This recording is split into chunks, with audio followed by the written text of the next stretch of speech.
أعوذ بالله من الشيطان الرجيم.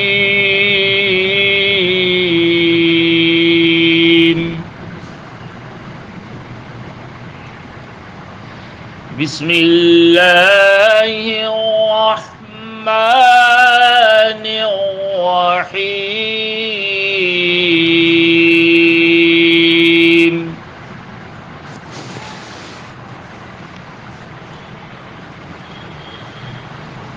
وامتازوا اليوم أيها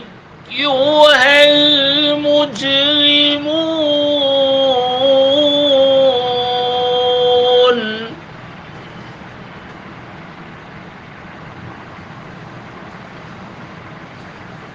ألم أعهد إليكم يا بني آدم ألا تعبدوا الشيطان إنه لكم عدو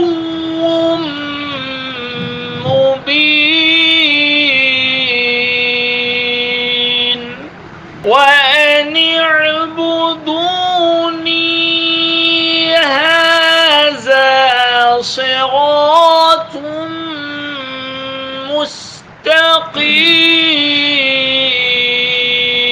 مستقيم ولقد أضل منكم جبلا كثيرا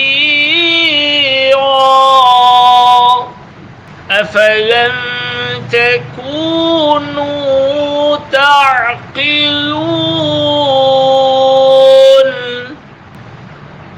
هذه جهنم التي كنتم توعدون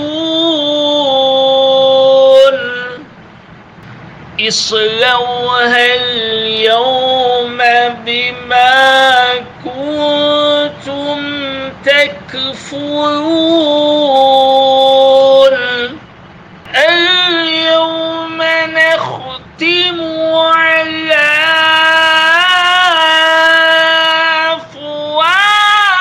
أفواههم وتكلمنا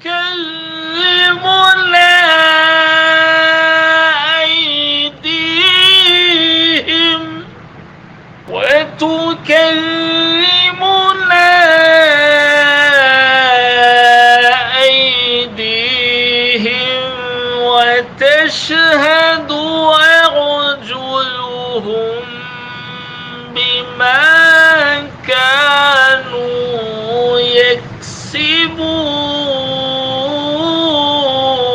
يكسبون ولو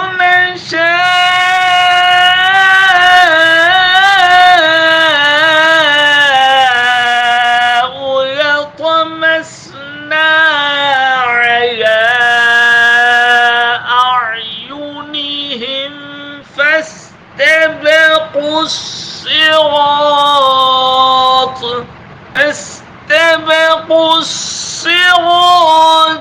فأنى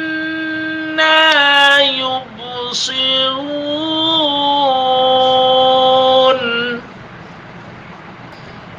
ولو نشاء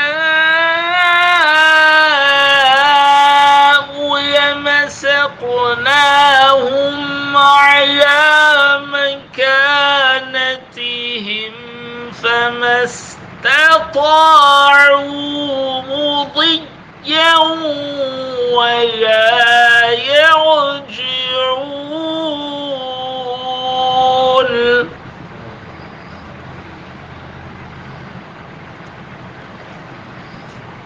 ومن نعمره ننكسه في الخلق أفلا يعقلون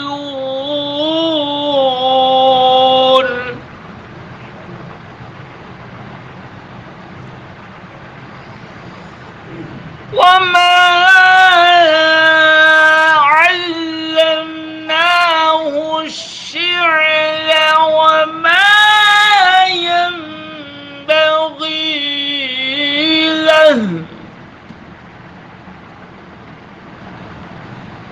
إن هو إلا ذكر وقرآن مبين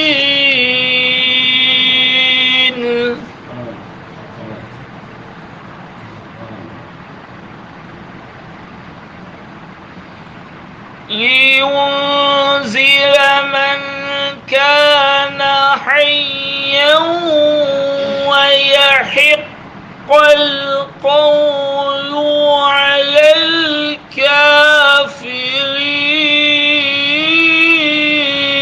الكافرين.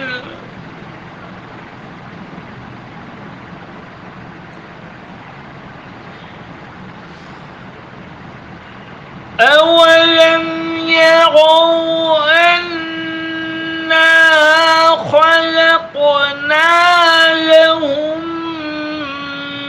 مما عملت أيدينا أنعاما فهم لها مالكون.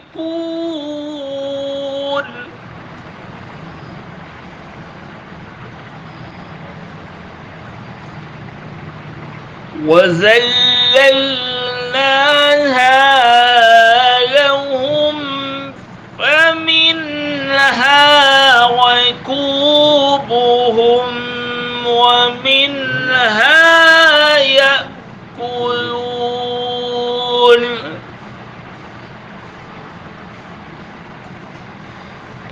ولهم فيها منافع ومشارب أفلا يشكرون.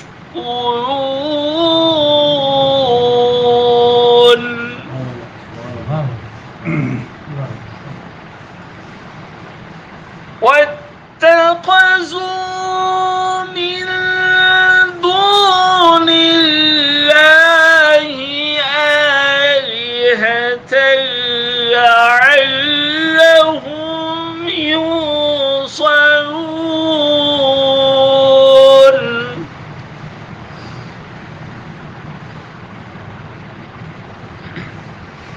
لا يستطيعون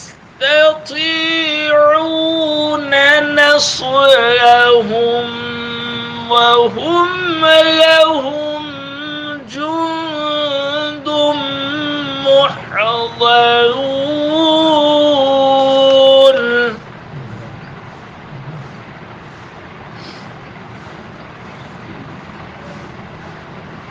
فلا يحزنك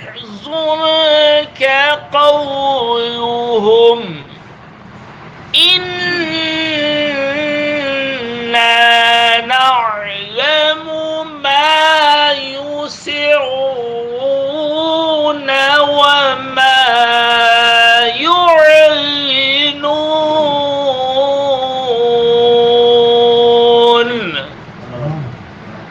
صدق الله العظيم.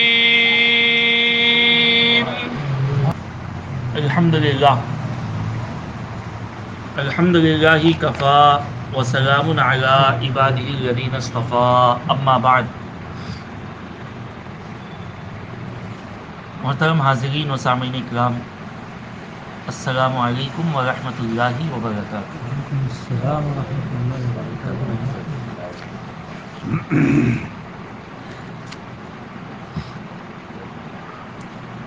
میں نے سورہ یاسین کی آیت نمبر 59 سے لے کر 76 تک کی تلاوت کا شرف حاصل کیا. پچھلے درس میں ہم نے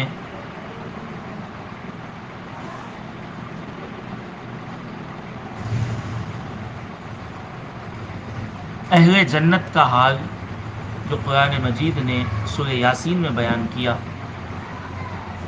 اس کو ہم نے سماعت کیا کس طرح اہل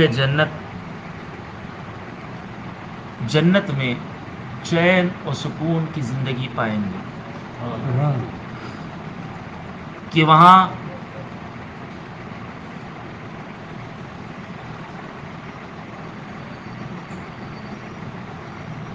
موتیوں سے، ہیرے جواہرات سے، قیمتی پتھروں سے مزین تختوں پر وہ اپنی بیویوں کے ساتھ ٹیک لگائے ہوئے بیٹھے ہوئے ہیں۔ سبحان مفسرین اکرام نے بیویوں سے حوریں بھی مراد لی ہیں۔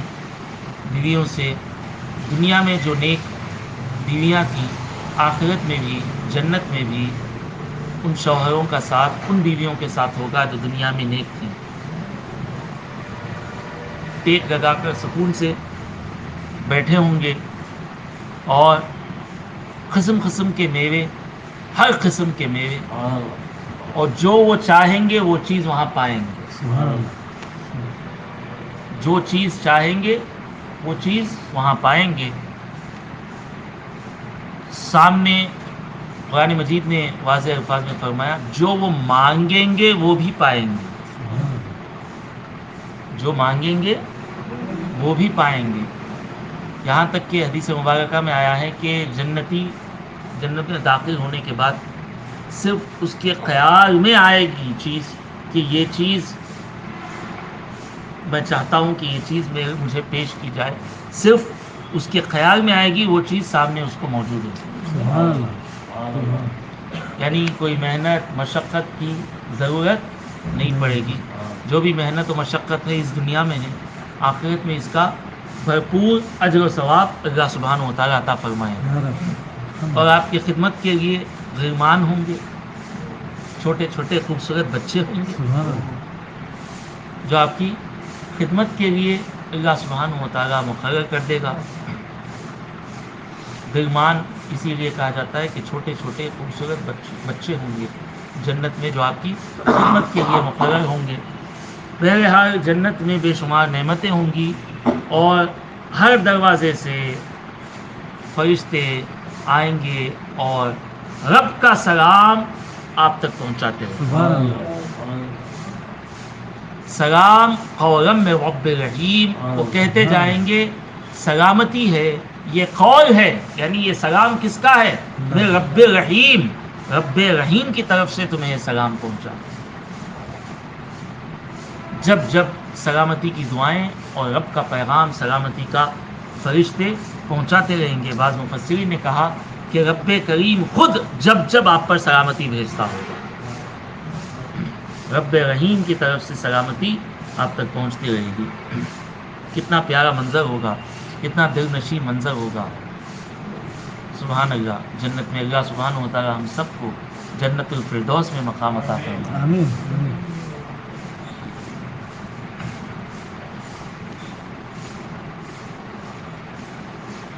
یہاں پر بات آئی جنت اور جنت کے دروازے کی، تو ایک حدیث مبارکہ ضمن یاد آ گئی۔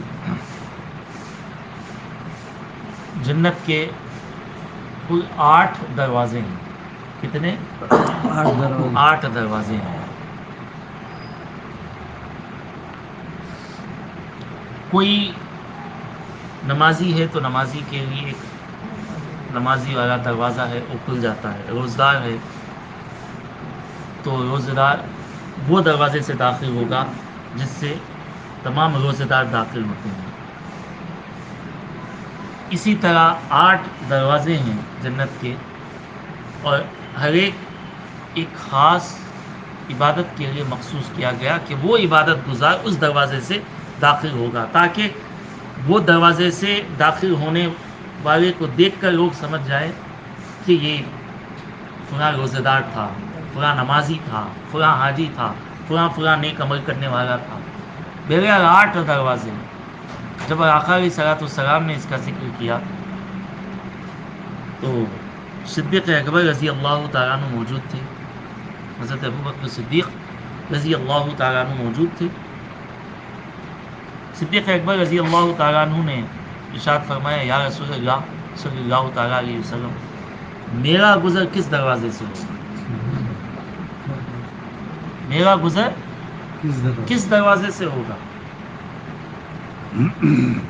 آقا علیہ السلام نے ارشاد فرمایا، اے ابوبکر، تمہارے لیے 8 دروازے کھول دیے جائیں گے، تمہارے لیے 8 دروازے کھول دیے جائیں گے، اور تمہارے لیے اجازت دی جائے گی کہ تم جنت میں جس دروازے سے چاہو داخل ہو جاؤ، کیونکہ جتنی نیکیاں ہیں اللہ سبحانہ و تعالیٰ ان نیکیوں سے تمہارے نام اعمال کو مزین کر دے گا.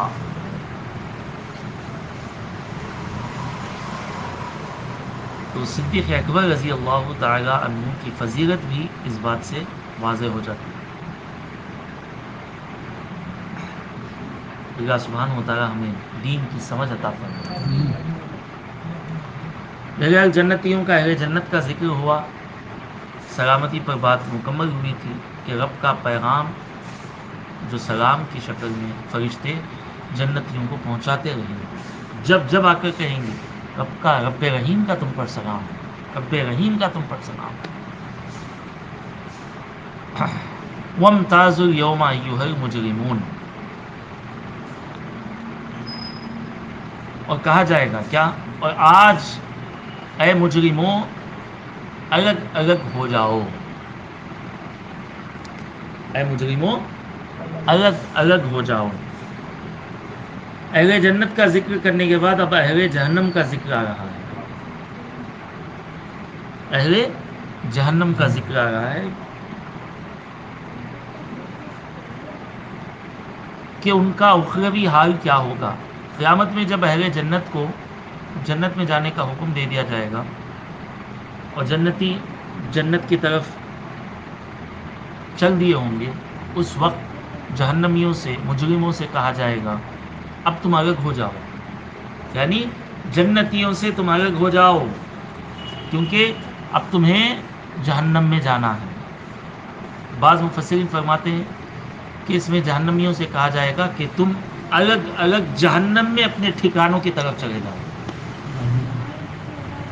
الگ الگ جہنم میں اپنے ٹھکانوں کی طرف چلے جاؤ. حضرت ابواللیث سمرقندی تفسیر سمرقندی میں فرماتے ہیں اس سے مراد یہ ہے کہ مومنین کی جماعت سے کافروں سے کہا جائے گا اے کافروں تم مومنین سے الگ ہو جاؤ کیونکہ مومنین کامیاب ہو گئے اور تم ناکام ہو گئے. منافقوں سے کہا جائے گا اے منافقوں مخلص بندوں سے الگ ہو جاؤ کیونکہ تم مجرم ہو، نفاق تم میں تھا، تو لہٰذا اے منافقوں تم مخلص جو اخلاص تھا وہ بندوں سے الگ ہو جاؤ کیونکہ وہ اخلاص والے بندے کامیاب ہو گئے. نافرمانوں سے کہا جائے گا، حضرت ابواللیث سمرقندی رحمۃ اللہ علیہ نے اس کی تشریح کرتے ہوئے فرمایا نافرمانوں سے کہا جائے گا اے نافرمانوں تم فرما بردار لوگوں سے، اطاعت گزار لوگوں سے الگ ہو جاؤ کیونکہ وہ اطاعت گزار اور فرما بردار لوگ کامیاب ہو گئے اور تم ناکام ہو گئے، لہٰذا تم الگ ہو جاؤ. اس طرح جو ہے بدکاروں سے کہا جائے گا اے بدکارو، اے گناہ گارو تم نیک لوگوں سے الگ ہو جاؤ کیونکہ وہ نیک لوگ کامیاب ہو گئے، اس لیے انہیں جنت میں جانے کا حکم دے دیا گیا. اب تم الگ ہو جاؤ اس لیے کہ تمہیں اب جہنم میں بھیج دیا جائے گا. بہرحال یہ سب کے سب مجرم، چاہے کافر ہو، منافق ہو، گنہگار ہو، سب کے سب کس زمرے میں آتے ہیں؟ منافق. بعض مفسرین نے فرمایا یہاں الگ الگ ہو جاؤ سے مراد یہ ہے کہ عیسائیوں کو الگ کر دیا جائے گا، یہودیوں کو الگ کر دیا جائے گا، مجوسیوں کو الگ کر دیا جائے گا، پارسیوں کو جو آگ کی آتش کی پوجا کرنے والے ان کو الگ کر دیا جائے گا، بت پرستوں کو الگ کر دیا جائے گا. ان سب کو الگ وَامْتَازُوا الْيَوْمَ أَيُّهَا الْمُجْرِمُونَ آج الگ الگ ہو جاؤ تم لوگ.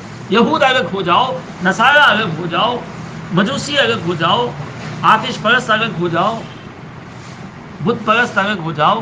اس طرح الگ الگ الگ کر دیا جائے گا. کیوں؟ کیونکہ سب کو جہنم میں داخل کیا جائے گا، اس لیے سب کو الگ الگ کر کے ان کے مقام و ٹھکانے کی طرف بھیجا جائے گا.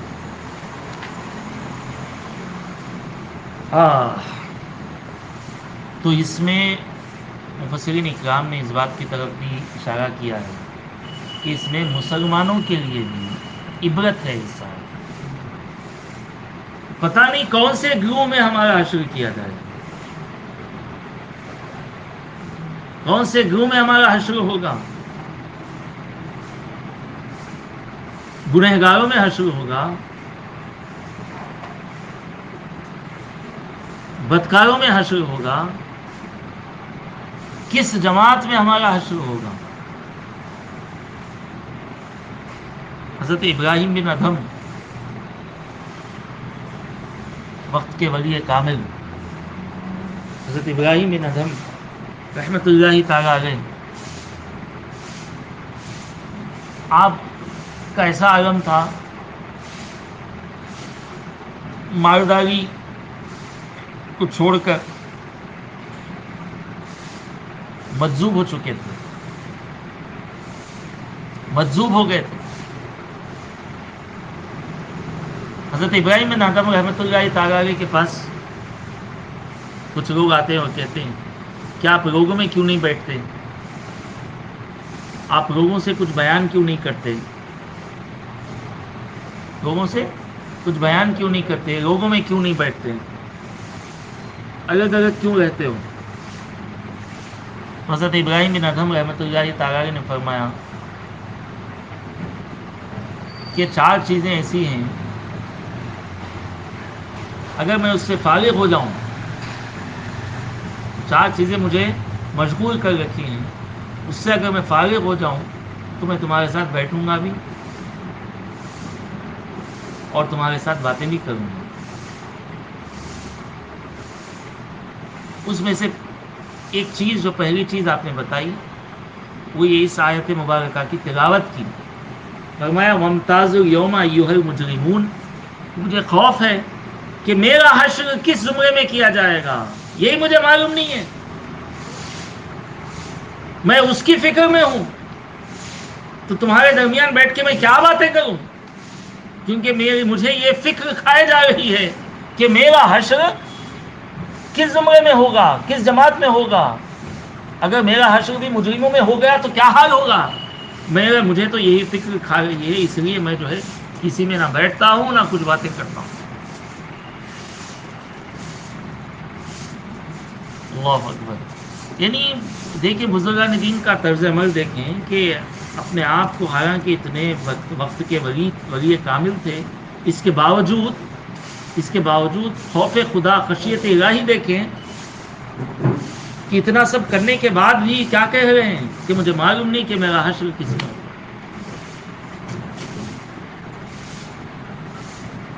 تو اس سے ہم سب کو جو ہے سبق حاصل کرنا چاہیے، اور اخروی انجام کی فکر میں زندگی گزارنا، اخروی انجام کی فکر میں زندگی گزارنا، یہ بزرگان دین کے طرز عمل ہے۔ اللہ سبحانہ و تعالیٰ اس کی تڑپ اور اس کی توفیق ہم سب کو عطا فرمائے۔ أَلَمْ أَعْهَدْ إِلَيْكُمْ يَا بَنِي آدَمَ أَلَّا تَعْبُدُوا الشَّيْطَانَ، اے اولاد آدم، کیا میں نے تم سے عہد نہ لیا تھا کہ شیطان کی عبادت نہ کرنا؟ بے شک وہ تمہارا کھلا دشمن ہے،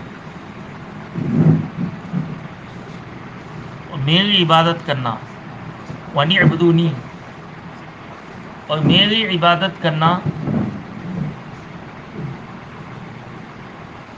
ھذا صراط مستقیم، یہی سیدھا راستہ ہے۔ وَلَقَدْ أَضَلَّ مِنْكُمْ جِبِلًّا كَثِيرًا أَفَلَمْ تَكُونُوا تَعْقِلُونَ، اور بے شک اس نے تم میں سے بہت سی مخلوق کو گمراہ کر دیا، تو کیا تم سمجھتے نہ تھے؟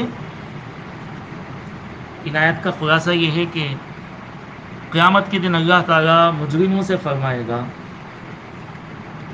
مجرموں سے الگ الگ کرنے کے بعد، مجرمین کو مومنین سے الگ کرنے کے بعد فرمائے گا کیا میں تم سے عہد نہیں لیا تھا اس بات کا؟ کیا تمہارے درمیان رسولوں کو بھیج کر یہ بات نہیں بتائی تھی کہ شیطان تمہارا کھلا دشمن ہے، تم شیطان کی عبادت نہ کرنا، یعنی اس کو اپنا معبود نہ بنانا، اس کے بتائے ہوئے راستے پر نہ چلنا؟ کیا میں نے یہ بات نہیں بتائی تھی؟ کیا میرے رسول تم تک یہ بات نہیں پہنچائے تھے؟ یہ بات بھی ہم نے کھلی طور پہ بتا دی تھی کہ شیطان تمہارا کھلا دشمن ہے، یعنی کبھی یہ نہیں چاہے گا کہ وہ تمہارا بھلا ہو، وہ تو یہی چاہے گا کہ تم نقصان میں ہو۔ وَنِعْ بُدُونِی ھَذَا صِرَاطٌ مُسْتَقِیمٌ، میری عبادت کرو بول کے کیا میں نہیں بولا تھا؟ کیا میرا فرمان تم تک نہیں پہنچا تھا رسولوں کے ذریعے؟ اور کیا تم نے عالم ارواح میں تم نے کیا مجھ سے وعدہ نہیں کیا تھا، عہد نہیں کیا تھا؟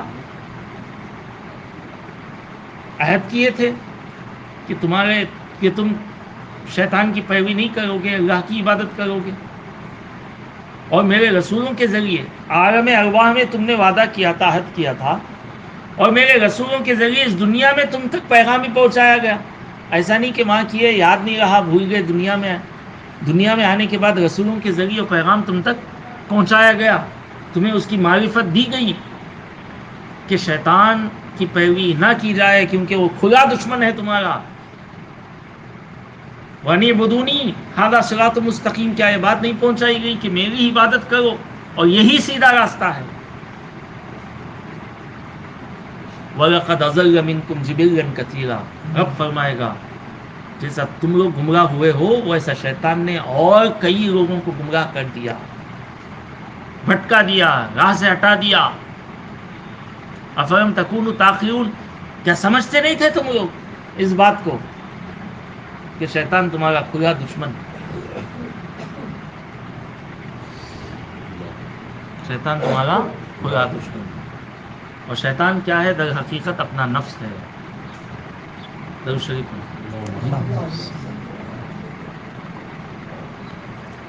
نفس ہے، نفس امارہ ہے، نفس امارہ ہے، جو شیطان جو بھٹکاتا ہے، وسوسے جو ڈالتا ہے، وسوسے ڈالنا، بھٹکانا، اشکال نہ، اس کے لیے بھی آقا علیہ الصلوۃ والسلام نے نسخہ وظیفہ بتایا ہے کہ اس کے وسوسے سے، اس کے بہکانے سے کس طرح بچا جائے۔ غلط وساوس جو ڈالتا، فرماتے ہیں اعوذ باللہ من الشیطان الرجیم پڑھ لو، شیطان کے وسوسوں سے بچے رہو گے۔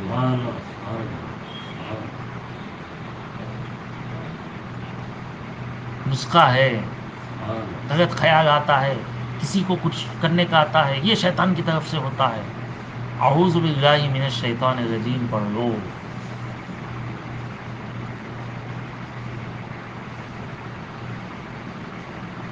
تاکہ شیطان کے وسوسوں سے بچتے رہو۔ تو رب فرمائے گا کیا تم سمجھتے نہیں تھے اس بات کو؟ کتنے لوگوں کو گمراہ کر دیا شیطان۔ ھذہ جہنم التی کنتم توعدون، اب فرمائے گا یہ ہے وہ جہنم جس سے جس کا تم سے وعدہ کیا تھا۔ ھذہ جہنم التی کنتم توعدون، یہ ہے وہ جہنم جس کا تم سے وعدہ کیا تھا۔ اصلوہ اليوم بما کنتم تکفرون، آج اس میں جاؤ بدلہ اپنے کفر کا۔ اب جب رب کائنات ان مجرموں سے خطاب کرے گا، کرنے کے بعد کہے گا اب تو معلوم ہو گیا کہ شیطان تمہیں بہکا دیا اور کئیوں کو بھی بہکایا ہے، اب جاؤ یہ جہنم ہے، یہ دیکھو ھذہ جہنم، یہ ہے جہنم التی کنتم توعدون، جس کا تم سے وعدہ کیا تھا، یعنی کفر کے سبب تم جہنم میں جاؤ گے بول کے جو وعدہ اللہ کا ہوا تھا، اب یہ ہے وہ جہنم جس کا تم سے وعدہ کیا، جاؤ اس میں اپنے کفر کا بدلہ پاؤ۔ دنیا میں زندگی جیے تو کفر کی زندگی جیے، جاؤ جہنم میں۔ اور گناہ گاروں سے یوں کہا جائے گا اے مجرموں تم نافرمانی کرتے رہے، گناہوں میں زندگی گزارتے رہے، اب جہنم میں جاؤ،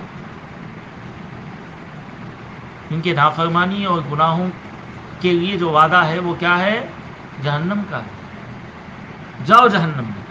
ہاں اگر حالت ایمان سے اگر گیا ہے، مومن گیا ہے، تو گناہوں کے سبب وہ جہنم میں جائے گا، لیکن مستقل طور پر جہنم میں نہیں رہے گا، عارضی طور پر جہنم میں جائے گا، جہنم میں پاک و صاف ہوگا، اس کے بعد آب حیات میں اسے نہلایا جائے گا.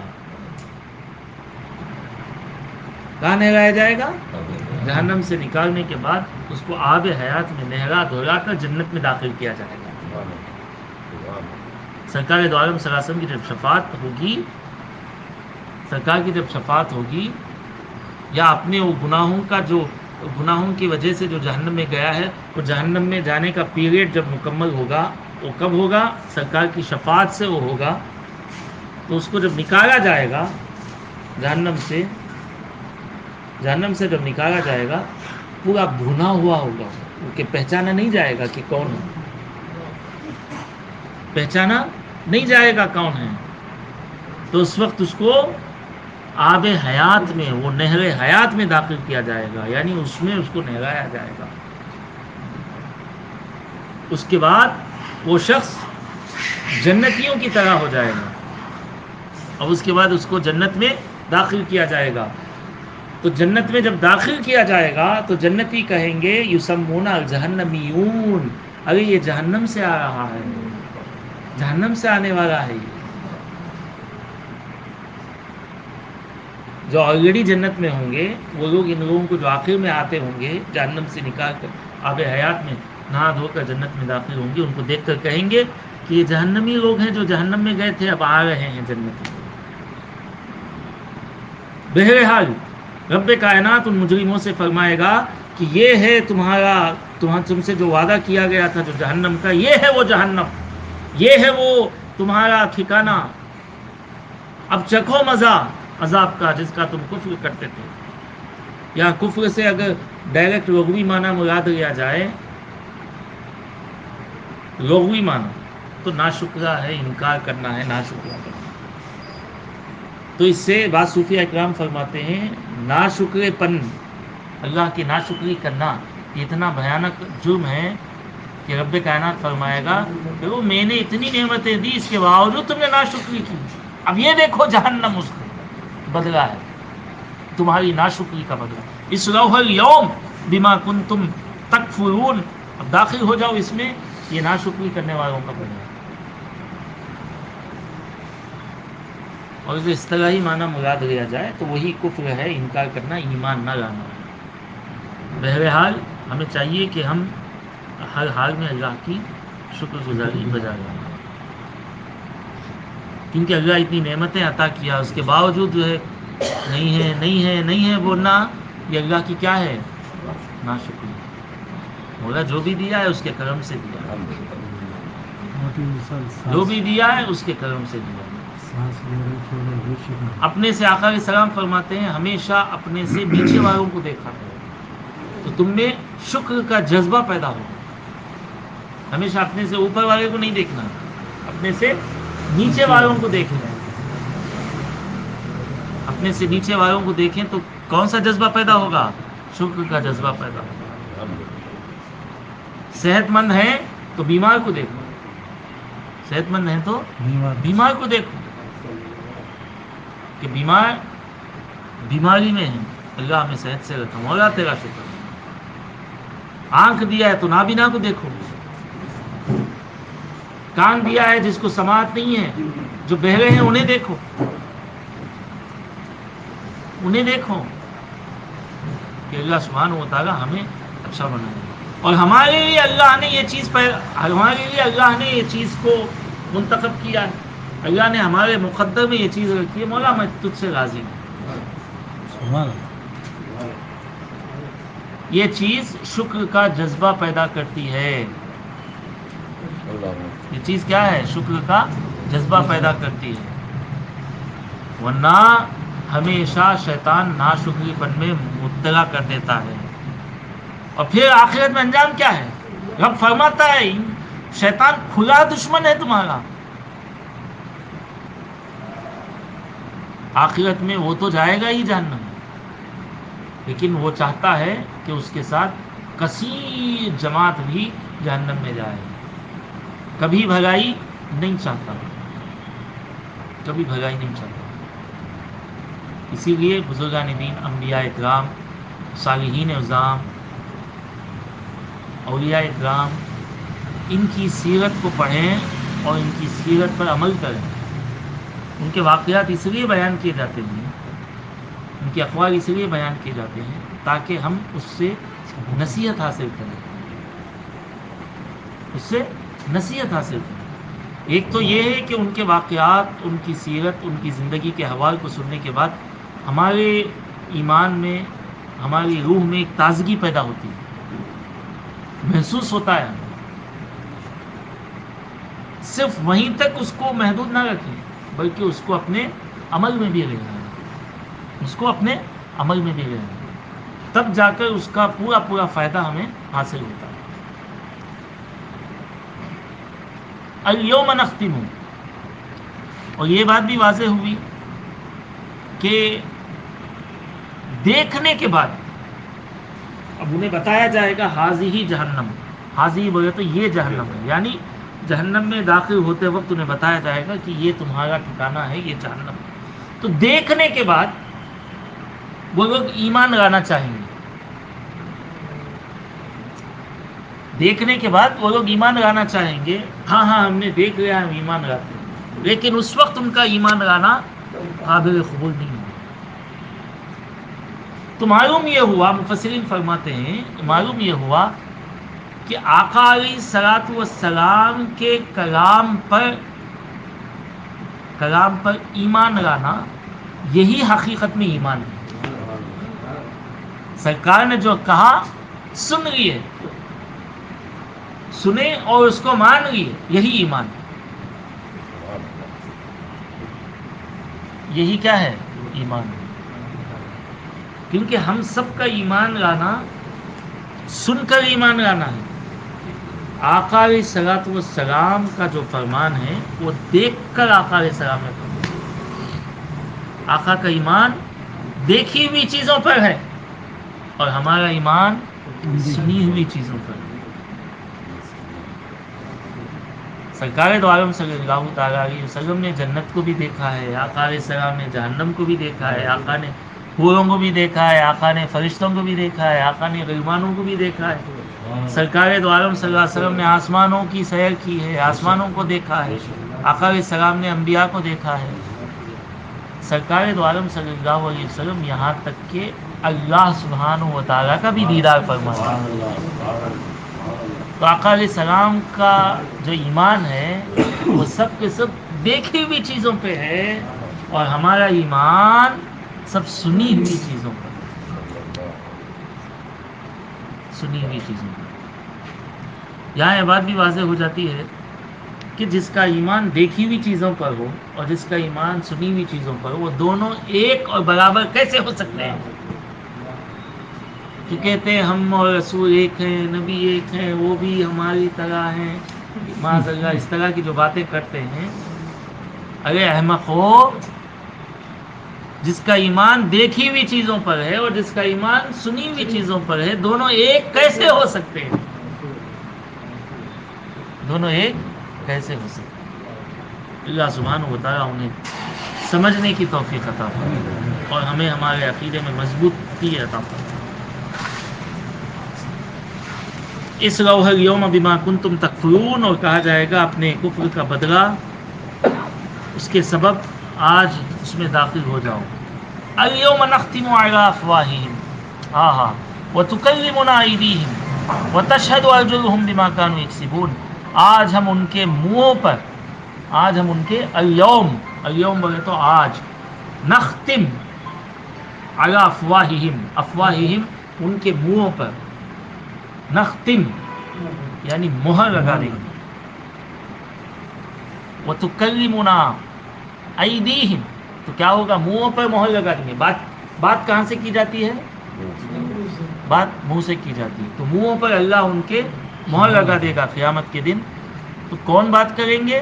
وتکلمنا ایدیہم، ان کے ہاتھ ہم سے بات کریں گے. رب فرماتا ہے ان کے ہاتھ ہم سے بات کریں گے. وتشہد ارجلہم، رجل سے ارجل ہے تو ان کے، اور ان کے پاؤں ان کے اعمال کی گواہی دیں گے. وتشہد ارجلہم بما کانوا یکسبون، کہ وہ جو کرتے تھے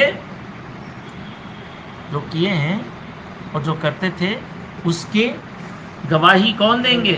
ان کے پاؤں دیں گے. منہوں پر مہر لگا دیا جائے گا.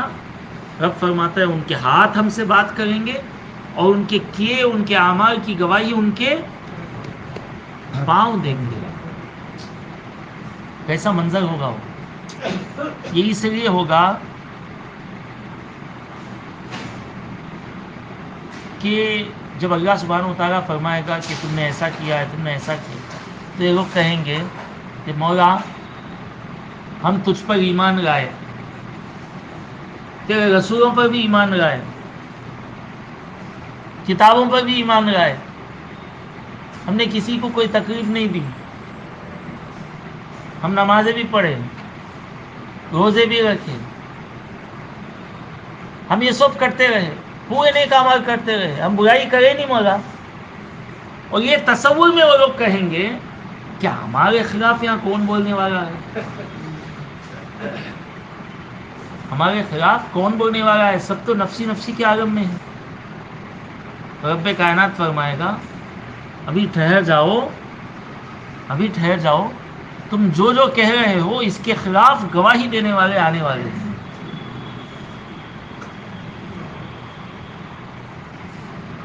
یا اللہ سبحانہ و تعالیٰ کی عین حکمت اس میں داخل ہے کہ قیامت کے دن انسان کی ذات خود اپنے خلاف گواہی دے گی. اللہ اکبر. انسان کی ذات خود اپنے خلاف گواہی دے گی. یہ سب سے بڑی حجت ہے، سب سے بڑی دلیل ہے کہ نافرمان تھے تم اللہ کے، بولنے کے لیے دوسرے کوئی ضرورت نہیں ہے، خود اپنے اعضاء اپنے خلاف گواہی دیں گے. خود اپنے اعضاء اپنے خلاف گواہی دیں گے. منہ کو بند کر دیا جائے گا، ہاتھ گواہی دیں گے، ہاتھ بول اٹھیں گے، پیر بول اٹھیں گے، آنکھ بول اٹھے گی، کان بول اٹھیں گے، اعضائے بدن ہمارے خلاف گواہی دیں گے. مگر اس نے ہاتھ سے یہ کیا ہے، پیر سے یہ کیا ہے، اس کو تکلیف پہنچائی ہے، تیری نافرمانی میں اس کے پیر اٹھے ہیں، یہ آنکھ تیری نافرمانی میں تھے، یہ کان جو ممنوع چیزیں ہیں وہ سنتے تھے. اعضائے بدن انسان کے خلاف گواہی دیں گے. یہ سب سے بڑی انسان کے خلاف حجت ہوگی کہ خود انسان کی ذات انسان کے خلاف گواہی دے گی. اور کیا بند رہے گا؟ کیونکہ یہ بڑا فسادی ہے. یہ کیا ہے؟ بڑا فسادی ہے. اسی لیے دیکھے ہوں گے اکثر دیکھا گیا بزرگان دین اپنے منہ کو بند رکھتے تھے، زیادہ نہیں بولتے، زیادہ ٹر نہیں کرتے. آقا علیہ السلام نے فرمایا من سکت نجا، جو خاموش رہا وہ نجات پا گیا، جو خاموش رہا نجات پا گیا. خاموشی میں نجات ہے. بہرحال یہاں اس بات کی بھی مفسرین اکرام نے یہاں واضح کیا اس بات کو بھی کہ صرف گواہی دینے کے حد تک ان کے منہ بند رہیں گے، مہر لگا دی جائے گی. اس کے بعد جب جہنم میں بھیج دیا جائے گا اس کے بعد ان کے منہوں پر سے مہروں کو ہٹا دیا جائے گا، تب جہنم میں جا کر چلائیں گے، تب جہنم میں جا کر پکاریں گے، مدد کو پکاریں گے، لیکن وہاں ان کی مدد نہیں کی جائے گی. گواہی دینے کے وقت تک ان کے منہ کو بند کیا جائے گا، کیونکہ وہاں جا کے بھی جھوٹ بولیں گے، وہاں پہنچ کر بھی کہیں گے کہ ہم رسولوں پر ایمان لائے، ہم فلاں نیک کام کیے ہیں، ہم نمازی تھے، ہم وہ تھے، یہ تھے. وہاں پہنچ کر بھی رب کے حضور پہنچ کر بھی جھوٹ بولیں گے. تو رب کائنات کیا کہے گا؟ چلو ان کے منہوں پر مہر لگا دو، اب ان کے اعضاء ان کے خلاف گواہی دیں. اللہ ایسی قیامت کی ہولناکیوں سے اللہ ہم سب کو محفوظ و معمون رکھے. آقا علیہ الصلوۃ والسلام، مسلم شریف کی حدیث ہے، آقا علیہ السلام ارشاد فرماتے ہیں کہ وہاں رب کے حضور پہنچنے کے بعد انسان جو مجرمین ہیں وہ لوگ اپنی خالی نیکیاں بیان کریں گے، ہاں ہم نے وہ کیا ہے، ہم یہ کیے ہیں، وہ کیے ہیں، حضور اکرم صلی اللہ علیہ وسلم، اور دل میں اس کے خیال ہوگا، آقا علیہ السلام فرماتے ہیں دل میں سوچتا ہوگا کہ میں کیا نہیں لیکن بول تو رہا ہوں کیونکہ میرے خلاف یہاں کوئی گواہی دینے والا نہیں ہے، اور میں جب تنہائی میں کیا تھا تو کس کو معلوم تھا؟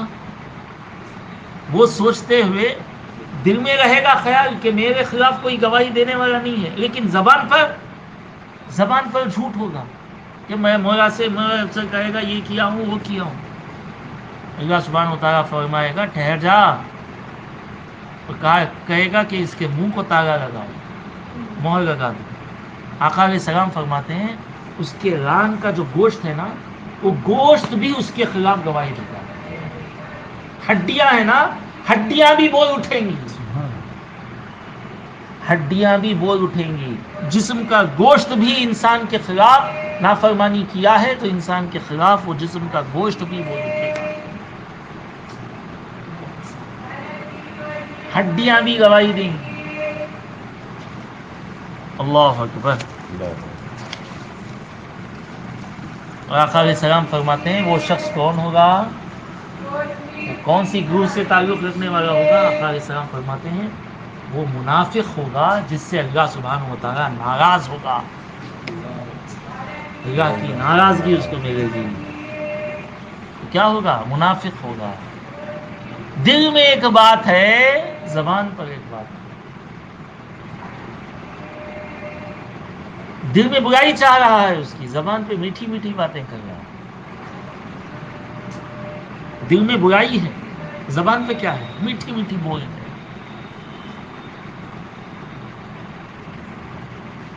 اللہ سبحانہ و تعالیٰ، یہ نفاق جو ہے بہت بدترین چیز ہے، بڑی بدترین صفت ہے نفاق، بڑی بدترین چیز ہے۔ اللہ سبحانہ و تعالیٰ منافقین سے خوب ناراض ہو گئے، بہت بہت ناراض ہو گئے، دل میں جو ہے زبان پر بھی وہی ہے، زبان پر بھی کیا ہوگا؟ اللہ ہم سب کو کینے سے، بغض سے، حسد سے، نفاق سے محفوظ و معمون رکھے۔ اس پر شیخ عبد القادر جیلانی غوث اعظم رضی اللہ تعالیٰ عنہ نے بڑے بڑے خطبات ارشاد فرمائے، واضح و نصیحتیں فرمائی، جو فتح الربانی اور فیوز یزدانی میں جو ہے یہ نصیحتیں موجود ہیں۔ وَلَوْ نَشَاءُ لَطَمَسْنَا عَلَىٰ أَعْيُنِهِمْ، اور اگر ہم چاہتے تو ان کی آنکھیں مٹا دیتے تو وہ جلدی سے راستے کی طرف جاتے تو کہاں سے دکھائی دیتا؟ کب فرماتا ہے وَلَوْ نَشَاءُ لَطَمَسْنَا عَلَىٰ أَعْيُنِهِمْ فَاسْتَبَقُوا الصِّرَاطَ فَأَنَّىٰ يُؤْفِكُونَ فَأَنَّىٰ يُبْصِرُونَ۔ اب فرماتا ہے کہاں سے دکھائی دیتا انہیں؟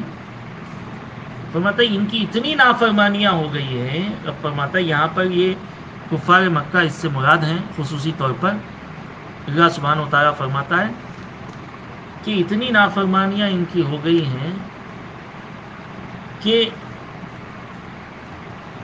یہ حقیقت میں کس چیز کے مستحق ہیں؟ ہمارے عذاب، دنیا میں عذاب کے مستحق ہیں۔ اور اگر رب فرماتا ہے اگر ہم چاہتے تو ان دنیا میں کیا کرتے ہیں؟ اندھا کر دیتے تھے، آنکھ دے کر آنکھ کی بینائی چھین لیتے تھے، اندھا کر دیتے تھے، یعنی اتنے نافرمان ہیں یہ لوگ۔ لیکن ہماری رحمت، فضل و کرم نے ان سے آنکھ کی نعمت کو نہیں چھینا، ہم چھیننا چاہتے ہیں۔ ہمارے قہار ہونے کی صفت کہتی ہے کہ آنکھ کی بینائی ان سے چھین گئے، ایسے نافرمان ناشکرے ہیں۔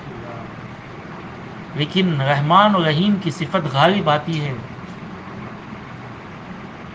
کریم کی صفت غالب آتی ہے اور کہتی ہے نہیں، ان کو مہلت دی جائے، توبے کی مہلت دی جائے، سدھرنے کا موقع دیا جائے، تھوڑا وقت دیا جائے۔ رحمان اور رحیم کی صفت قہاریت پر غالب آ کر روک لیتی ہے ہمارے عذاب کو.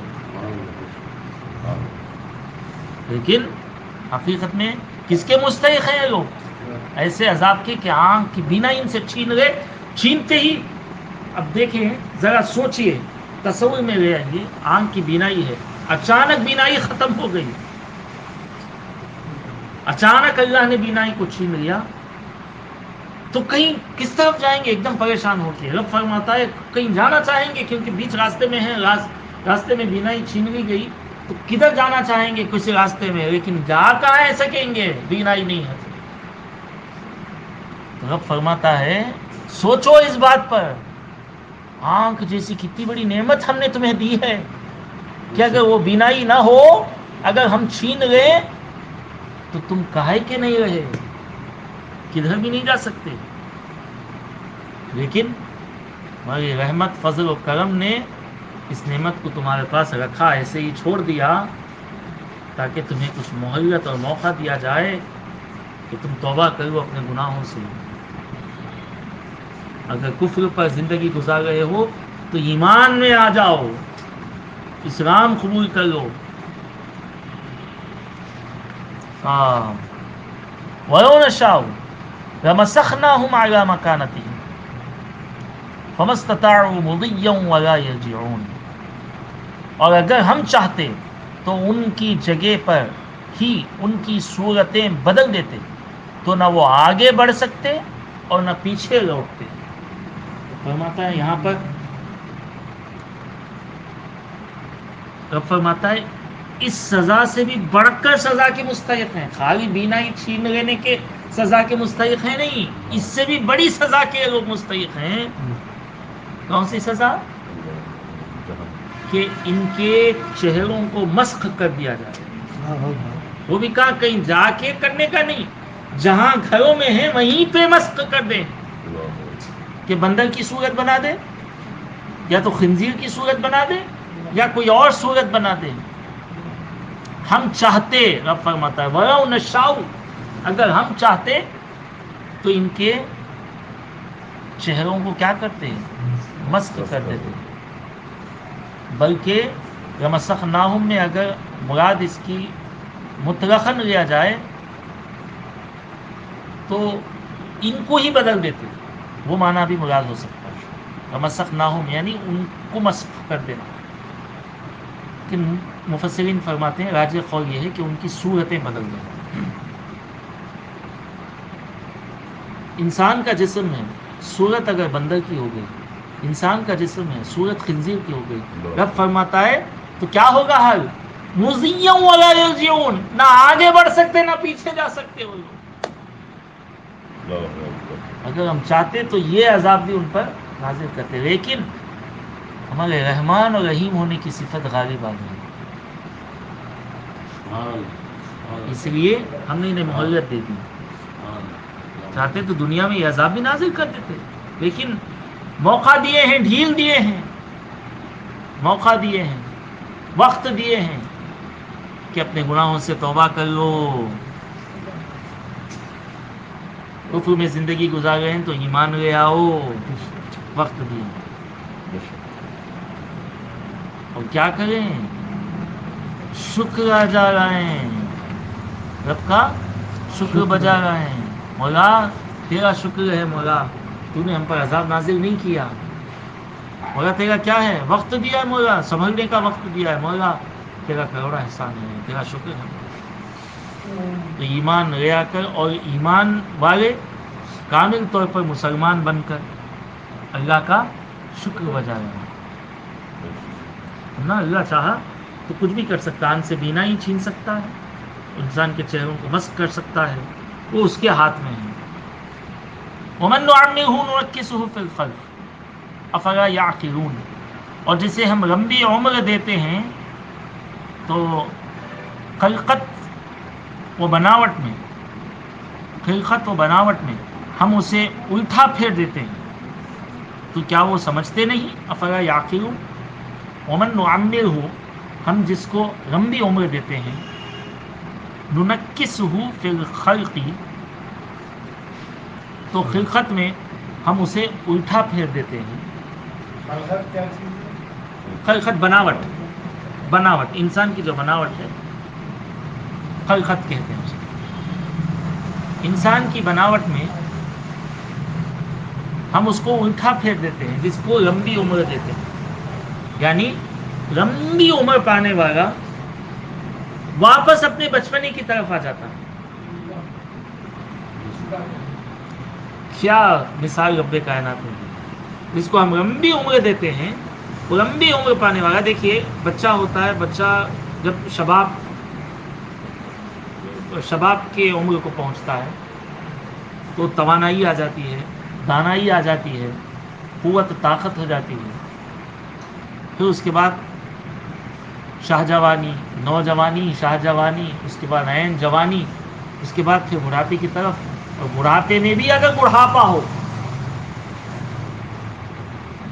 بڑھاپے میں بھی بڑھاپا ہو یعنی ایکسٹریم عمر کو پانے والا. اب یوں سمجھیں کہ 100 سال سے زائد جو جی رہا ہے یا 100 سال کی عمر کو پہنچا ہے. ابھی تو اس زمانے میں 80 90 میں وہ عالم ہو جاتا ہے. جس کو لمبی عمر اللہ نے دی، رب فرماتا ہے وہ واپس کیسا کمزور ہو جاتا ہے؟ بچے کی طرح ہو جاتا ہے. کہ جس طرح چھوٹے بچوں کو سہارے کی ضرورت ہے، اس طرح ویسے بوڑھوں کو بھی سہارے کی ضرورت پڑے گی. بچے بات کو یاد نہیں رکھتے، ویسے ہی ان کی یادداشت بھی کمزور ہو جاتی ہے. بچے جیسے ناتواں ہوتے ہیں، اسی طرح وہ کیا کرتے ہیں، بوڑھے بھی کیا ہو جاتے ہیں، ناتواں ہو جاتے ہیں. بہرحال جو بات بچوں میں پائی جاتی ہے، چھوٹے بچوں میں، وہی بات جس کو اللہ لمبی عمر دیتا ہے، وہی بات ان میں بھی پائی جاتی ہے. رب فرماتا ہے یہ ان کا جوانی میں جو طاقتور تھے، لیکن رب کائنات نے پھر انہیں پلٹا دیا اس بڑھاپے میں، اور وہ باتیں داخل کر دیں جو بچوں میں پائی جاتی ہیں. تو یہ الٹا پھیرنا واپس، ایسا نہیں کہ جوانی ہے تو طاقت ہے تو ہمیشہ مرنے تک طاقت رہے گی، نہیں. ایج ہو گئی طاقت ختم ہو گئی. بڑھاپا آ گیا، خوب بڑھاپا آ گیا، یادداشت کمزور ہو گئی، بینائی کمزور ہو گئی. تو رب فرماتا ہے یہ ہم پھیرتے ہیں، یہ ہماری قدرت ہے. یہ جس کو لمبی عمر دیتے ہیں ان کو ان کی خلقت میں ہم پھیرتے ہیں. افلا یعقلون، کیا اس بات سے تم سمجھتے نہیں کہ جو رب اس تبدیلی پر قادر ہے، بدلنے پر قدرت رکھتا ہے. انسان وہی ہے، اس کا نام وہی ہے، سب کچھ وہی ہے، لیکن اس کے اندر جو تبدیلی آتی ہے تو وہ تبدیلی رب فرماتا ہے یہ ہم لے کے آتے ہیں. تبدیلی یہ کیا کرتے ہیں، ہم لے کے آتے ہیں تبدیلی. جو رب اس بات پر قادر ہے کہ تبدیلی لے آئے، وہ رب اس بات پر بھی قدرت رکھتا ہے کہ تمہیں مرنے کے بعد دوبارہ زندگی دے. وہ رب اس پر بھی قدرت رکھتا ہے کہ تمہارے گھروں میں تمہارے چہروں کو مسخ کرنا چاہیں تو مسخ کر دے. وہ رب اس پر بھی قدرت رکھتا ہے، چاہے تمہیں بینائی دینے کے بعد اچانک بینائی چھین لے. یعنی ہر چیز پر قدرت رب رکھتا ہے، کیونکہ بنایا ہی اس نے ہے، تو قدرت بھی وہ رکھتا ہے. افلا یعقلون، کیا وہ سمجھتے نہیں؟ اتنی تمام چیزیں سامنے ہم نے بیان کر دی، اس کے باوجود کیا وہ سمجھتے نہیں؟ کیسی مثالیں دے کر رب سمجھا رہا ہے. وما علمناه الشعر وما ينبغي له ان هو الا ذکر وقرآن مبین. اور ہم نے نبی کو شعر کہنا نہ سکھایا، اور نہ وہ ان کی شان کے لائق ہے.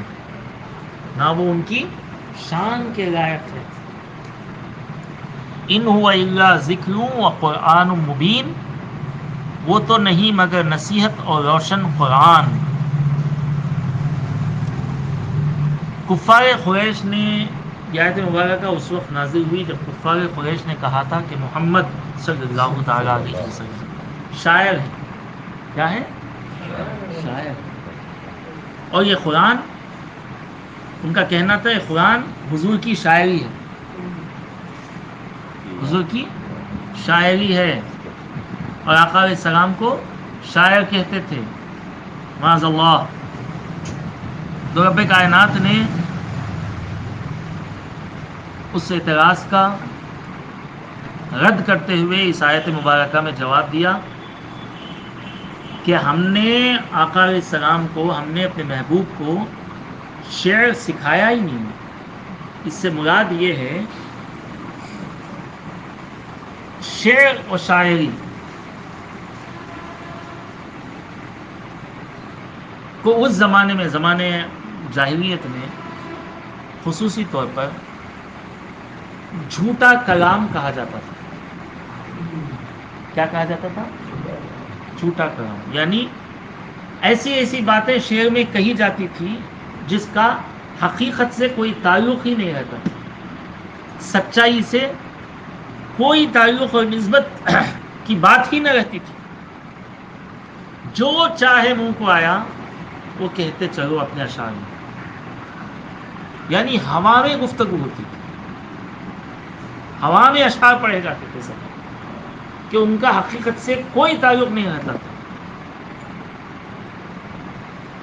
تو قرآن مجید کو کفار قریش نے اس طرح کا شعر کہا کہ قرآن ایسی شاعری ہے جس کا حقیقت سے کوئی تعلق نہیں، معاذ اللہ.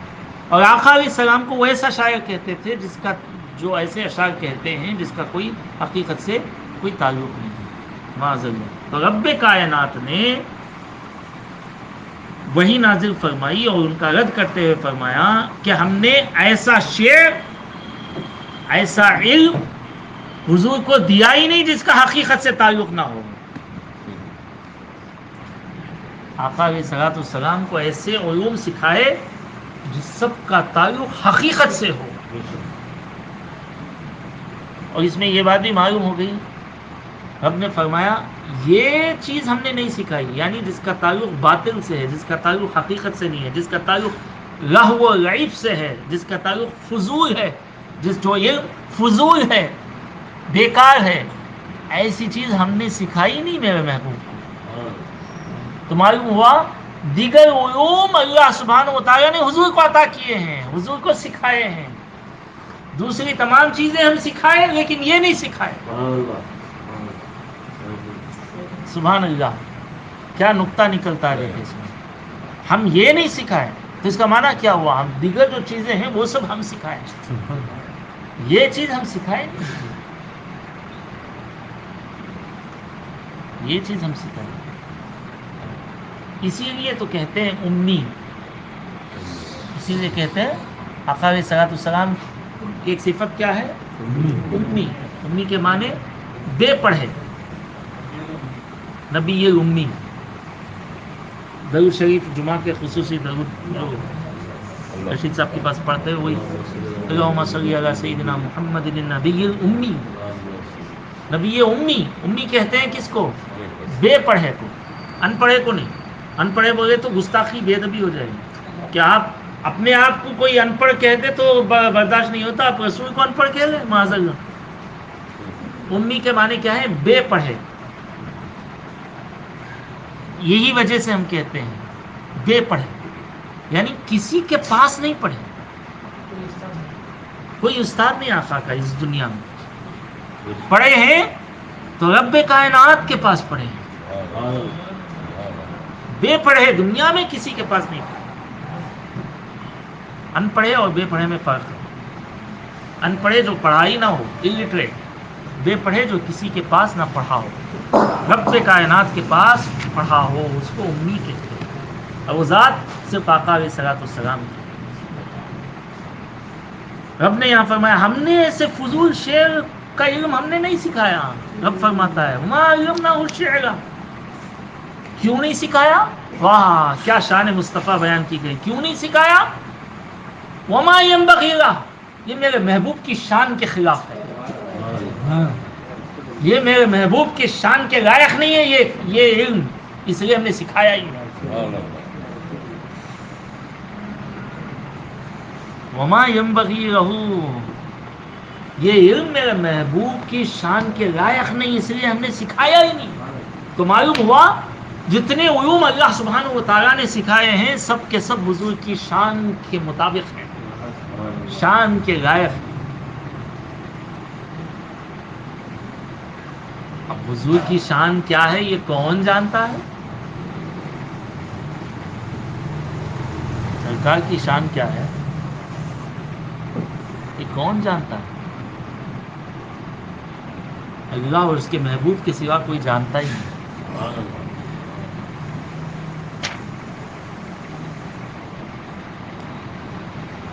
سرکار جانتے ہیں، اللہ جانتا ہے، بس۔ شیخ سعدی نے تو یہ کہہ دیا لا يمكن الثناء كما كان حقه، بعد از خدا بزرگ تو یہ قصہ مختصر ہے۔ خدا کے بعد اگر بزرگ ذات ہے تو یا رسول اللہ آپ کی بس قصہ مختصر، اتنی مختصر قصہ ہی۔ خود آقا علیہ السلام نے بیان فرمایا، کس سے؟ صدیق اکبر رضی اللہ عنہ، فرمایا اے ابو بکر میری حقیقت کو، میری حقیقت کو، میری شان کو، میری حقیقت کو میرے رب کے سوا کسی نے نہیں جانا۔ کس سے مخاطب ہوئے؟ وہ بھی صدیق اکبر سے، جو سب سے زیادہ حضور صلی اللہ علیہ وسلم کے قریب تھے، جو ہر حال میں، چاہے سفر میں ہو، حضر میں ہو، ہر حال میں، غار میں ہو، یسر میں ہو، یسر میں ہو، جہاں کہیں ہو آقا علیہ السلام کے ساتھ حضرت صدیق اکبر رہا کرتے تھے، ساتھ و سنگت میں رہتے تھے۔ صدیق اکبر سے آقا علیہ السلام نے فرمایا کہ ابو بکر میری حقیقت کو میرے رب کے سوا کسی نے نہیں جانا اور کسی نے نہیں پہچانا۔ حضور کی شان کیا ہے؟ کدھر ہے؟ کوئی قید لگا سکتے کہ یہاں تک ہے حضور کی شان، یہاں تک ہے حضور کی حد، حضور کی رفعت کی بلندی؟ نہیں، کیونکہ ہر آن و لحظہ حضور کے شان و مرتبے میں بلندی اللہ سبحانہ و تعالیٰ عطا کرے، ہر آن و لحظہ۔ قرآن مجید میں فرمایا وَلَلْآخِرَةُ خَيْرٌ لَكَ مِنَ الْأُولَىٰ، اے محبوب آپ کی جو پچھلی جو گزری ہے گھڑی، آپ کی جو گزری ہے آنے والی گھڑی اس سے بہتر ہے۔ آ گئی گھڑی تو وہ گھڑی کو پہنچے تو رب فرماتا ہے یہ گھڑی سے اب آپ کی آنے والی اگلی گھڑی بہتر ہے۔ اے محبوب ہر آن و لحظہ آپ کے درجات بلند ہوتے ہیں۔ تو کوئی کیا جان سکتا ہے حضور صلی اللہ علیہ وسلم کی عظمت کو، حضور اکرم صلی اللہ علیہ وسلم کی حقیقت کو، حضور کے شان و مرتبے کو کون کیا جان سکتا ہے؟ بلکہ رب نے یہاں فرمایا ہم نے وہ چیز سکھائی نہیں کیونکہ حضور کی شان کے لائق نہیں۔ ہاں اب قرآن کے تعلق سے جو کہہ رہے ہو کہ قرآن حضور کی شاعری ہے، رب اس کا بھی رد کرتے ہوئے فرمایا ان ہوا الا ذکر و قرآن مبین، یہ قرآن ایک قرآن ہے جو روشن ہے اور یہ نصیحت ہے، شاعری نہیں ہے۔ یہ نہ میرا محبوب شاعر ہے، نہ میرے محبوب پر نازل کی ہوئی کتاب اس کی شاعری ہے۔ میرا محبوب کو ہم نے ایسا علم سکھایا ہی نہیں جو فضول ہو، اور یہ قرآن مجید جس کو تم میرے محبوب کی شاعری کہتے ہو، یہ کوئی شاعری وائری نہیں ہے، یہ کیا ہے؟ نصیحت ہے، ذکر ہے۔ یہ کیا ہے؟ یہ ذکر ہے، نصیحت ہے، وہ قرآن مبین اور روشن قرآن ہے۔ یہ روشن قرآن کیا ایسا روشن ہے کہ اس کو پڑھتے رہنے سے دل روشن ہو جاتے ہیں۔ جو اس کو مضبوطی سے تھامے رکھا وہ روشن ہو جاتا ہے۔ یہ ویسا روشن قرآن ہے، میرا محبوب بھی روشن ہے، ایسا روشن ہے، سراجم منیرہ ہے وہ، کہ اس کی روشنی سے وہ اتنا روشن ہے، وہ ایسا منیر ہے، ایسی روشنی دیتا ہے کہ اس کی روشنی لے کر چاند بھی چمکتا ہے۔ وہ ویسا روشن ہے، یہ ایسا روشن ہے۔ سبحان اللہ، قرآن بھی روشن ہے اور صاحب قرآن بھی روشن ہے. اللہ ہم سب کو سمجھنے کی توفیق عطا فرمائے. اہل سنت کا یہ عقیدہ ہے حضور اکرم صلی اللہ علیہ وسلم کے علم کے تعلق سے کہ اللہ سبحانہ و تعالیٰ نے حضور اکرم صلی اللہ علیہ وسلم کو علوم اولین اور علوم آخرین یہ سب کچھ سکھا دیا. علوم اولین اور علوم آخرین یہ سب چیزوں کا علم اللہ سبحانہ و تعالیٰ نے آقا علیہ الصلوۃ والسلام کو عطا فرمایا. اور اہل سنت کا یہ بھی عقیدہ ہے کہ اللہ کا علم اس کا ذاتی ہے، اللہ کا علم اس کا ذاتی ہے، اور آقا علیہ الصلوۃ والسلام کا علم اللہ کا عطائی ہے، اللہ کا عطائی. یہ بنیادی عقیدہ ہے اہل سنت کا حضور اکرم صلی اللہ علیہ وسلم کے علم کے تعلق سے. لِيُنذِرَ مَن كَانَ حَيًّا وَيَحِقَّ الْقَوْلُ عَلَى الْكَافِرِينَ، تاکہ وہ ہر ایسے شخص کو ڈرائے جو زندہ ہو اور کافروں پر بات ثابت ہو جائے. اس میں مفسرین کے بے شمار اقوال ہیں، اس میں سے دو راجح اقوال یہ ہیں. رب کائنات نے قرآن اور صاحب قرآن کا ذکر کیا اور اس کے تسلسل میں گفتگو کی کہ کیا ہے، تاکہ وہ ہر ایسے شخص کو ڈرائے جو زندہ ہو اور کافروں پر بات ثابت ہو جائے. کون ڈرائے؟ بعض مفسرین نے فرمایا آقا علیہ الصلوۃ والسلام ان لوگوں کو ڈرائے جو زندہ ہو، یعنی زندہ دل ہو، یعنی جس کے دل میں ایمان ہو. یعنی وہی لوگ نصیحت حاصل کرتے ہیں اللہ سبحانہ و تعالیٰ کے ڈر سے، وہی لوگ نصیحت حاصل کرتے ہیں جو ایمان والے ہیں. ایمان والوں کو اللہ سبحانہ و تعالیٰ نے یہاں زندہ فرمایا، ایمان والوں کو یہاں اللہ نے زندہ فرمایا. بعض مفسرین فرماتے ہیں اس کا تعلق قرآن سے ہے، یعنی قرآن ایسے لوگوں کو ڈراتا ہے جو زندہ ہیں، یعنی نافرمانی خدا پر یہ وعید ہے، یہ نافرمانی کرو گے تو یہ عذاب ہے. اس سے یہ ڈرانا قرآن کا ڈرانا کس کے لیے ہے؟ زندگی جس کے پاس ہے ان لوگوں کے لیے ہے. اور زندگی کس کے پاس ہے؟ جو ایمان والے ہیں، کیونکہ وہی لوگ ہیں جو نصیحت حاصل کرتے ہیں. اور کفار ان کے سامنے کتنا بھی پڑھ لو نصیحت حاصل اس لیے نہیں کرتے کیونکہ ان کے دل مردہ ہو چکے ہیں. تو جو زندہ ہیں یعنی اہل ایمان والے مسلمان، ان کو رب کائنات نے زندہ فرمایا. کیا فرمایا؟ زندہ. وہی لوگ قرآن سے نصیحت حاصل کرتے ہیں، قرآن کے ڈرانے سے ڈرتے ہیں، صاحب قرآن کے نذیر ہونے کی صفت سے ڈرتے ہیں. کیوں؟ کیونکہ ان میں ایمان کی زندگی ہے. تو معلوم ہوا مومن ہی حقیقت میں زندہ ہے. مومن کا دل کیا ہے؟ زندہ ہے. اور کیا؟ کافروں پر بات ثابت ہو جائے. یعنی یہ ڈرانے سے فائدہ مومنین کو ہوتا ہے، مسلمانوں کو فائدہ ہوتا ہے کیونکہ ان کے دل زندہ ہیں. اور بات کافروں پر ثابت ہو جائے، یعنی کل کا دن کافر یہ نہیں کہنا کہ ہم تک یہ پیغام پہنچایا ہی نہیں گیا. اگر ہم تک پہنچایا جاتا تو ہم جو ہے ایمان لے آتے، ہمیں بات سنائی جاتی تو ہم ایمان لے آتے. بات کافروں پر بھی ثابت ہو جائے کہ بات واضح ہو گئی کہ یہ کام کرو گے تو یہ پاؤ گے، یہ گناہ کرو گے تو یہ عذاب میں مبتلا کیے جاؤ گے، کفر پر زندگی گزارو گے تو ابدی جہنمی ہوگے، ایمان لاؤ گے تو جنت میں داخل کیے جاؤ گے. یہ تمام باتیں قرآن کی بیان اس لیے کر دی گئی تاکہ مسلمان مومن ہدایت پا جائے اور کافروں پر بھی بات سامنے رکھ دی جائے، ان کے سامنے بھی بات ثابت ہو جائے. اولم یروا انا خلقنا لهم مما عملت ایدینا انعاما فهم لها مالکون وذللناها لهم فمنها ركوبهم ومنها يأكلون وَلَهُمْ فِيهَا مَنَافِعُ وَمَشَارِبُ أَفَلَا يَشْكُرُونَ.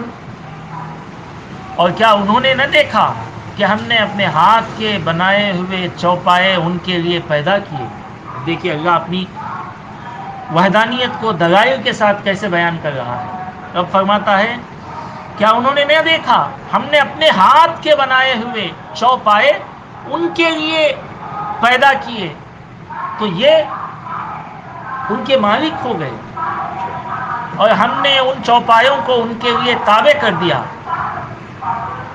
تو ان چوپایوں سے کچھ ان کی سواریاں ہیں اور کچھ سے وہ کھاتے ہیں،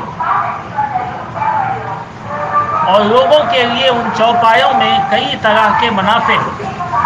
لا حول ولا قوت الا باللہ العلی العظیم۔ لا حول ولا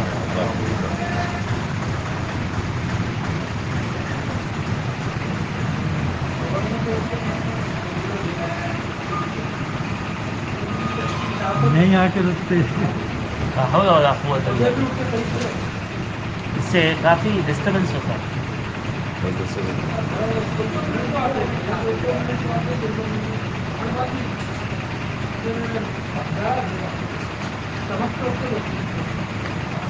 استغفر اللہ ربی من کل ذنب وخطیئۃ وما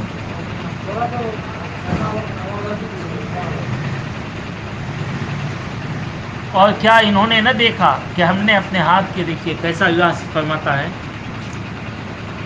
کیا یہ لوگ نہیں دیکھے ہم ہمارے ہاتھوں سے بنائے ہوئے چوپائے ان کو دیے تو وہ لوگ مالک بن گئے اس کے۔ یعنی چوپایوں کی جو ان کی ملکیت ہے، یہ حقیقت میں ان کی ملکیت نہیں، یہ ہمارے بنائے ہوئے ہم نے انہیں دیا تو مالک ہو گئے یہ لوگ۔ حقیقی مالک کون ہے؟ اللہ۔ یہ تو مجازن یہ لوگ مالک ہوئے، ہم نے دے دیا اپنے فضل سے۔ اور کیا کیا؟ اتنے رحیم شہیم طاقتور چوپائے، چاہے گھوڑے ہو، گدھے ہو، بکریاں ہو، اونٹ ہو، کیسے رحیم شہیم ہے اونٹ، کیسا ہے؟ تب فرماتا ہے ہم نے ان کے تابع کر دیا ہو۔ ہم ان کے تابع، انسانوں کے تابع اگر ہم نہیں کرتے اونٹوں کو، گھوڑوں کو، کب وہ ان کے قابو میں آنا؟ ہم ان کے تابع کیا کہ وہ اس پر سواری بھی کرتے ہیں، اس پر اپنا سامان بھی لاتے ہیں، وزن لاتے ہیں، چیزیں رکھتے ہیں، ضرورت پڑے تو لٹا کے ذبح بھی کر دیتے ہیں۔ رب فرماتا ہے ایک تو یہ چوپایوں کے ہم بنائے سو اپنے ہاتھ سے، رب فرماتا ہے اپنے ہاتھ کے بنائے ہوئے چوپایوں کے مالک ہو گئے۔ مالک ہوئے تو ہوئے، ہم نے کیا کیا؟ وہ چوپایوں کو ان کے تابع بھی کر دیا، مسخر کر دیا۔ یعنی چلو بولے تو چلتے رہتا، گھوڑے کو جہاں لے کے ساتھ چلتا، اتنا بڑا ہے، انسان کے پیچھے پیچھے چلتا، اونٹ انسان کے پیچھے پیچھے، گائے، بھینس، بکریاں، یہ سب چوپایوں کو اللہ سبحانہ و تعالیٰ انسان کے تابع کر دیا۔ رب فرماتا ہے ہم تابع کیے، تو تابع کیے تو کیا ہوا؟ کچھ ان کی سواریاں ہیں، وہ یعنی سواریوں کے طور پر استعمال ہوتے ہیں، اور کچھ سے وہ کھاتے ہیں۔ کچھ سے کیا کرتے ہیں؟ کھاتے ہیں، یعنی فائدہ اٹھاتے ہیں اس سے۔ سواریوں کے ایسا سواریاں، سامان لادنے کے لیے سامان لادنا، اور کھانا ہے تو کھانا، چاہے ان کا گوشت کھاتے ہوں، گوشت، چربی کھاتے ہیں۔ اور لوگوں کے لیے ان چوپایوں میں کئی طرح کے منافع ہیں، اور پینے کی چیزیں ہیں، کئی منافع، یعنی جیسے اس کے بال سے ہو، یا اس کی کھال سے ہو، چمڑے سے ہو، نفع اٹھاتے ہیں۔ اور کھانے پینے کی چیزیں جیسے دودھ ہے، اور دودھ سے پھر دہی بنتا ہے، دہی سے مسکا ہے، گھی ہے، پنیر ہے، یہ تمام چیزیں رب فرماتا ہے کھانے کی چیزیں یہی چوپایوں سے نکلتے ہیں، یہی چوپایوں سے ہیں۔ کثیر منافع، نفع دینے والے، فائدہ دینے والی چیزیں، کثیر چیزیں چوپایوں سے وہ لوگ پاتے ہیں، کہ ان کو استعمال بھی کرتے ہیں، ان کا گوشت بھی کھاتے ہیں، کھال کا استعمال ہوتا ہے، چمڑے کا استعمال ہوتا ہے، بالوں کا استعمال ہوتا ہے۔ اب آخر میں فرماتا ہے افلا یشکرون، کیا وہ لوگ شکر ادا نہیں کریں گے؟ اتنا سب ہم دیے ہیں، کیا شکر ادا نہیں کریں گے؟ اللہ اکبر. معلوم ہوا رب کی نعمتیں پا کر شکر ادا کرنا یہ اللہ کو بہت پسندیدہ عمل ہے.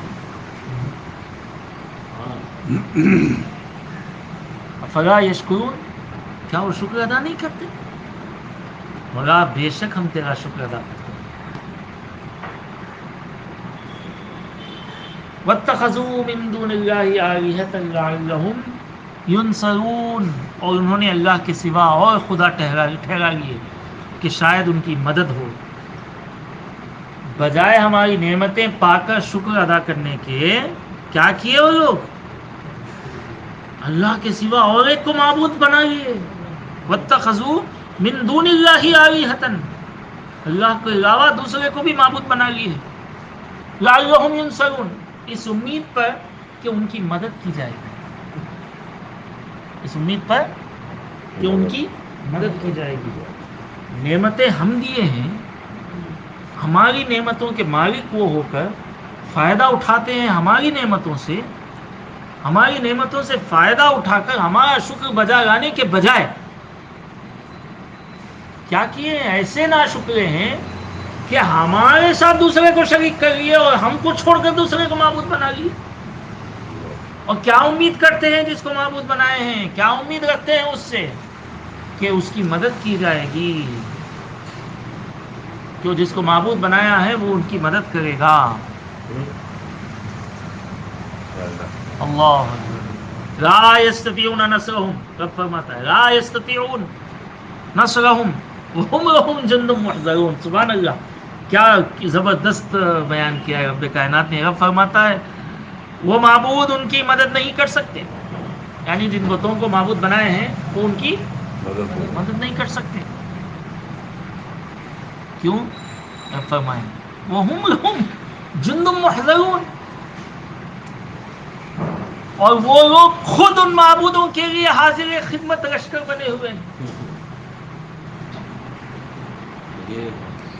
کیا سوچ کے معبود بنائیں کہ انہوں ہماری مدد کریں گے. رب فرماتا ہے یہ بت ان کی کیا مدد کریں گے؟ یہ تو کچھ مدد نہیں کر سکتے، بلکہ یہ لوگ خود بتوں کی حفاظت کے لیے کھڑے ہوئے ہیں. آج دیکھیں بتوں کے پجاریوں کو، دیکھیں آپ مندروں میں دیکھیں، ان کی حفاظت کے لیے لوگ کھڑے ہوئے ہیں. نہیں، معبود تو وہ ہوتا ہے جو تمہاری حفاظت کرتا ہے. تم جس کی حفاظت کرو معبود کیسے ہو سکتا ہے؟ کیا مثال دی ہے وہ بھی کیسے، ایک دو نہیں، بتوں کی حفاظت کے لیے کیسے کھڑے ہوتے ہیں. یہاں جب بتوں کو بٹھایا جاتا ہے لے جاتے پولیس والے آگے پیچھے، لوگ گھیرے میں جاتا ہے بت، گویا ان کے لشکر کے درمیان ہے. وہی رب فرماتا ہے ان کے لیے حاضر خدمت لشکر بنے ہوئے ہیں. لشکر میں جاتا ہے، گویا مطلب اس کی حفاظت کے لیے لے جاتے نا، اس پورا لشکر بندوبست کے ساتھ، پورے بندوبست کے ساتھ ہو جاتا ہے وہ. رب فرماتا ہے وہ کیسے تمہاری مدد کرے گا؟ جو تم سے مدد لے رہا ہے اس کی حفاظت کے لیے، جو خود تم اس کی مدد کے لیے متعین و معین ہو، کیسے ہو سکتا ہے؟ تو کیا ایسا کوئی معبود ہو سکتا ہے؟ نہیں ہو سکتا. معبود تو وہ وحدہ لا شریک ہے جو تمہاری حفاظت کرتا ہے، جو تمہاری مدد کرتا ہے. اس کو کسی کی مدد کی ضرورت نہیں ہے، اس کو کسی کی حفاظت کی ضرورت نہیں ہے. وہ سب کی حفاظت کرتا ہے، وہ سب کی مدد کرتا ہے. تو چاہیے یہ کہ اس کو معبود بنائے، نہ کہ ایسے بتوں کو. سبحان اللہ. فلا يحزنك قولهم انا نعلم ما يسرون وما يعلنون، تو تم ان کی بات کا غم نہ کرو، بے شک ہم جانتے ہیں جو وہ چھپاتے ہیں اور ظاہر کرتے ہیں. اس آیت میں اللہ تعالیٰ اپنے حبیب پاک صلی اللہ تعالیٰ علیہ وآلہ وسلم کو تسلی دیتے ہوئے ارشاد فرماتا ہے محبوب، اتنے کھلی مثالیں دینے کے بعد بھی، صاف واضح طور پر بیان کرنے کے بعد بھی یہ کفار اپنے کفر پر جو جمے ہوئے ہیں، یہ مشرکین اپنے شرک میں جو مبتلا ہیں، اے محبوب آپ غم مت کریے. فلا یحزن کا قول، وہ لوگ ان کا انکار کرنا، بکواس کرنا ان کا، یہ بولتے رہتے ہیں نا، اے محبوب آپ غم مت کریے، ان کا قول آپ کو غمگین نہ کرے. اے محبوب وہ جو چھپاتے ہیں وہ بھی ہم جانتے ہیں، وہ جو ظاہر کرتے ہیں وہ بھی ہم جانتے ہیں. ان کے چھپانا، ان کا ظاہر کرنا یہ ہم سے چھپا نہیں ہے، یہ ہم جانتے ہیں، اور ان کے اعمال کے بدلے میں ویسی ویسی سزائیں دی جائیں گی. محبوب آپ خواہ کیوں غمزدہ ہوتے ہیں، کیوں پریشان ہوتے ہیں؟ آپ غمگین نہ ہو محبوب. آپ کا کام ہے وَمَا عَلَيْنَا إِلَّا الْبَلَاغُ الْمُبِينُ، پہنچانا رب کا پیغام آپ کا کام ہے. آپ نے بدرجہ اتم اس بات کو ادا کیا ہے، تبلیغ دین کا کام بہترین طور پر انجام دیا ہے. آپ کا کام پہنچانا ہے، ہدایت دینا نہیں دینا ہے ہمارا کام ہے. محبوب اس بات پر آپ ہرگز غم زدہ غمگین مت ہوئیے کہ لوگ ایمان نہیں لاتے نا، اتنا سب کچھ بیان کرنے کے بعد بھی کفر پر جمے ہوئے ہیں، شرک پر ملوث ہیں. یہ سوچ کر آپ ہرگز غم زدہ مت ہوئیے، کیونکہ ہم جانتے ہیں ان کے چھپانے کو، ہم جانتے ہیں ان کے ظاہر کرنے کو، کوئی چیز ہم سے چھپی نہیں. آج کا درس یہیں پر مکمل ہوتا ہے انشاءاللہ تعالی. باقی آیتیں انشاءاللہ کل سنائی جائیں گی. سورہ یاسین انشاءاللہ کل مکمل ہوگا اور سورہ صافات انشاءاللہ تعالی شروع ہوگا. اللہ سبحانہ و تعالیٰ سے دعا ہے جو کچھ ہم سنے ہیں اس پر عمل کی توفیق عطا فرمائیں، نیک باتوں کو دوسروں تک پہنچانے کے لیے ہم سب کو ہدایت دیں. مولا کریم جتنی اخروی جو باتیں کی گئی ہیں قیامت سے متعلق، مولا کریم ہم سب کو قیامت کی ہولناکیوں سے محفوظ رکھیں، خبر کے وحشت سے اللہ ہم سب کو بچائے رکھیں. اخروی زندگی کی فکر میں اس دنیاوی زندگی گزارنے کی اللہ ہم سب کو ہدایت نصیب فرمائیں. مولا کریم اس قرآن کی برکت سے، صاحب قرآن کے واسطے وسیلے سے مدنی بابا کی طبیعت جو ناساز ہے، مولا کریم انہیں شفا کاملہ واجر عطا فرمائیں، صحت عطا فرمائیں، تندرستی عطا فرمائیں. جناب عبد القادر صاحب کو بھی اللہ صحت تامہ عطا فرمائیں. جناب عرفان صاحب کو مولا کریم قرآن کی برکت سے ان کی بیماری کو صحت میں بدل دیں، شفاءً کاملاً عاجلاً عطا فرمائیں. ہم میں جو بیمار ہیں مولا کریم ان سب کی ظاہری و باطنی امراض میں جو مبتلا ہے مولا کریم، قرآن اور تیرے شافی ہونے کے واسطے وسیلے سے ہم دعا مانگتے ہیں مولا کریم سب کی بیماری کو رفع دفع فرما دیں، صحت عطا فرما دے مولا. اور جو جن کا انتقال ہو گیا ہے مولا کریم، جناب آصف صاحب کی بہن صاحبہ کا مولا کریم ان کی مغفرت فرما دے، انہیں ان کی قبر کو تیرے نور سے منور فرما دے. مولا کریم نے جنت الفردوس میں، جنت الماوا میں جگہ عطا فرما دے. میری والدہ محترمہ سیدہ نور فاطمہ کی بھی اللہ بخشش و مغفرت فرما کر انہیں بھی اعلیٰ العین میں جگہ عطا فرما کر جنت الفردوس میں اعلیٰ مراتب سے اللہ سبحانہ و تعالیٰ انہیں مستقل فرما. آمین بجاہ سید المرسلین حبیب رب العالمین.